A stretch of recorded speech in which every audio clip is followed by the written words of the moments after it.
I thought she was having an affair with her boss. The truth behind her promotion was far more disturbing. I, 32M, never thought I'd be writing this, but I need to get it off my chest. 6 months ago, my wife got promoted to senior account manager at her marketing firm. We've been struggling financially after buying our first house, so this promotion seemed like a godsend. The base salary was nearly double her previous position, with bonuses that could push it even higher. We spent that evening planning all the things we could finally do, paying off student loans, starting a family, maybe even taking that dream vacation to Japan we've been putting off. But something felt off during the celebration dinner. My wife, usually animated and talkative after good news, seemed subdued. When I asked what was wrong, she mentioned her boss had some special requirements for the position. Just some client entertainment duties, she said, brushing it off. Late dinners, weekend events, that sort of thing. I work in tech, so I know client entertainment is normal in many industries. Still, something about the way she described it made my stomach turn. The changes started slowly. First, it was the hours. She'd come home late, sometimes past midnight, smelling of wine and wearing clothes I'd never seen before. When I asked about the dinners, she'd get defensive or change the subject. It's just part of the job, she'd say, or you wouldn't understand how things work in marketing. Red flag number 1. Then came the expenses. I found receipts from high-end clothing stores in her email. The amounts were staggering: $800 for a dress, $500 for shoes, $300 for makeup. This wasn't like her at all.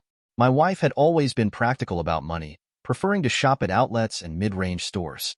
When I brought it up, she said the firm had a clothing allowance for client meetings. Image is everything in this business, she explained. Boss's orders. Second red flag. Our relationship started changing too. She became distant, spending more time on her phone and always keeping it face down. One morning, I noticed she'd changed her email and phone passwords. She started going to the gym more often, sometimes twice a day. She'd get texts at odd hours and step out of the room to answer them. Classic signs of an affair, right? But I kept telling myself I was being paranoid. The physical changes were obvious too. She lost weight, started wearing more makeup, changed her hair. Some might say these were positive changes, but they felt wrong somehow. This wasn't the natural evolution of someone feeling good about themselves. It felt forced, like she was transforming into someone else's idea of perfection. Our intimate life suffered. She'd flinch when I touched her, make excuses to avoid closeness. When we did make love, it felt mechanical, like she was going through the motions. The emotional connection we'd always had seemed to be slipping away. I started having trouble sleeping, lying awake, analyzing every detail of our conversations, every change in her behavior. Was she having an affair? Was it with her boss? A client? Was I just being insecure about her success? The questions ate at me day and night. I tried talking to her several times. Is everything okay? Are you happy? Do you still love me? Each attempt was met with increasingly irritated responses. You're being paranoid. Why can't you just be supportive? Don't you trust me? But how could I trust when everything felt like a lie? Then came the business trips. Weekend conferences that seemed to have no online presence. Client meetings in other cities where she couldn't specify the client.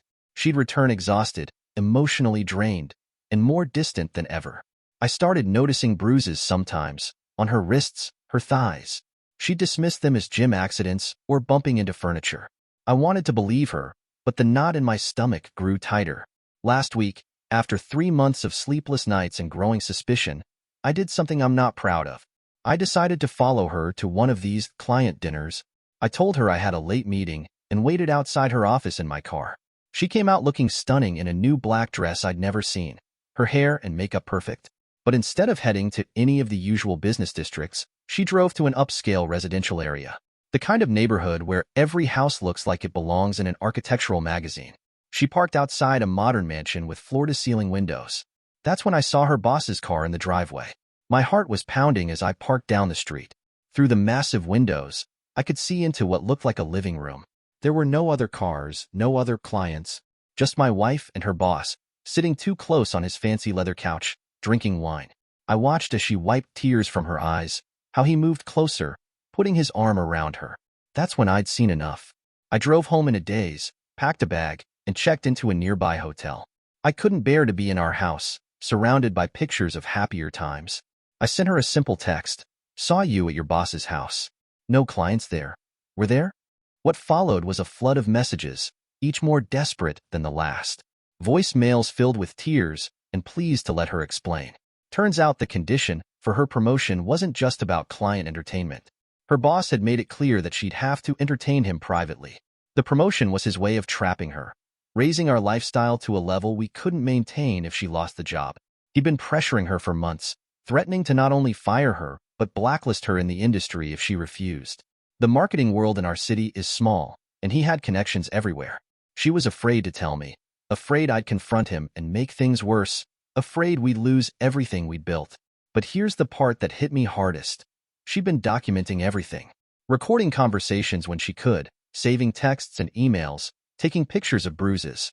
She had videos of him making explicit threats, emails where he detailed his expectations. The crying I saw?